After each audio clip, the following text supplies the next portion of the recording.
নমস্কার, আপনারা দেখছেন চলছে চলবে রণজিতের সঙ্গে। নিত্য নতুন প্রতিবেদন পেতে চোখ রাখুন আমার এই চ্যানেলে। দেখুন, নির্বাচনের দামামা বেজে গেছে এবং বিভিন্ন জায়গায় মানুষকে একত্রিত করে কর্মী সভা শুরু হয়েছে। আমি বাঁকুড়া জেলা একটা বলবো যে জঙ্গলমহল, এবং সেখানকার অবস্থা কিন্তু 2011-র পর থেকে বামেদের জন্য যথেষ্ট নেতিবাচক, এবং মানুষ কিন্তু আস্তে আস্তে সেখান থেকে সরে গেছে। বামেদের সমর্থন এই কারণে কমতে কমতে একেবারে তলানিতে গেছে। কিন্তু সেই বাঁকুড়া জেলার আপনাকে দৃশ্য দেখাবো যে সেখানে সেলিমের একটা কর্মী সভা ছিল, মানুষ কর্মী সভাটাকে জনসভায় পরিণত করলো। সেই চিত্রটা আপনাদের সামনে দেখালেই স্পষ্ট হবে। আসল কথা হলো, মানুষ তার অভিজ্ঞতা থেকে দেখেছে যে 2011 পরবর্তী সময়ে 2011-তে হয়তো বামেদের প্রতি রুষ্ট হয়ে বামেদেরকে বিতাড়িত করেছে এখান থেকে, কিন্তু বামেরা সবসময় মানুষকে বা প্রান্তিক শ্রেণীর মানুষকে, যারা দিন আনে দিন খায় এবং মোটে মজুর, এদের পাশে থেকে লড়াই আন্দোলনটাকে বা এদের অধিকারটাকে সুপ্রতিষ্ঠিত করবার জন্য সবসময় চেষ্টা করে গেছে। এবং সাধারণ মানুষ পরবর্তী সময় হারে হারে টের পেয়েছে যে তাদের প্রতি রাগ করে যে সরকারকে এনেছে সেই সরকারের মধ্য থেকে প্রতিদিন তারা বঞ্চনার শিকার হয়েছে। হয়তো বিভিন্ন রকম সাথী শ্রী এগুলো চালু করেছে সরকার, কিন্তু সেগুলোর যথেষ্ট পরিমাণে যেভাবে প্রয়োগ করা এবং স্থানীয় নেতৃত্ব তাদের ম্যানিপুলেশন, তাদের নিজেদের লোক বা বিভিন্নভাবে এই 100 দিনের টাকা বলুন, এই স্বাস্থ্যসাথী বলুন, কত যে সেই সমস্ত জায়গায় অনিয়ম হয়েছে, বেনিয়ম হয়েছে, সেগুলো মানুষ হারে হারে টের পেয়েছে।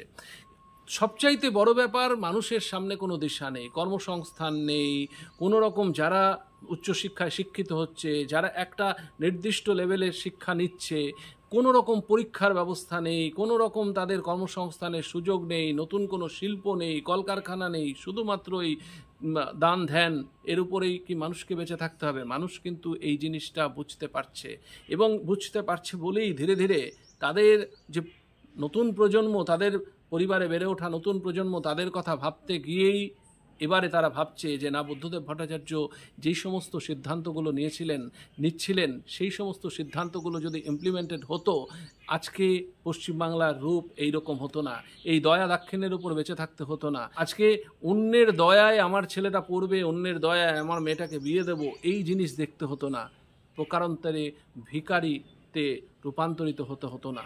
সুতরাং এই জিনিসটা মানুষ হারে হারে টের পাচ্ছে।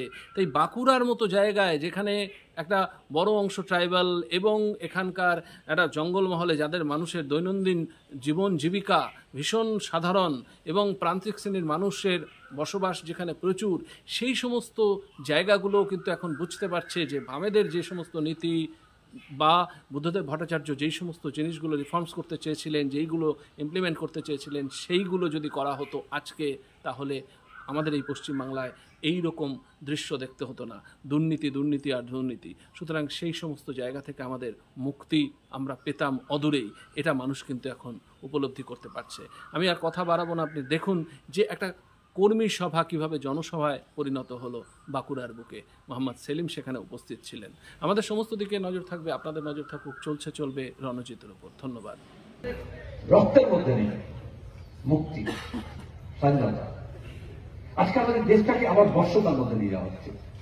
তো আগে কি হতো, যুদ্ধ হতো, যুদ্ধে জয় হতো, নতুন রাজা আসতো, নতুন সাম্রাজ্য তৈরি হতো, সম্রাট তৈরি হতো। এখন তার যুদ্ধ হয় না, এখন এই ভোটের মধ্য দিয়ে এমন প্রক্রিয়া করা হচ্ছে। এখন বলছে একটা ওয়ান নেশন ওয়ান ভোট, বলছে না এক দেশ এক ভোট, প্রচারের জন্য, মানুষের মগজের জন্য। আসলে কি একটা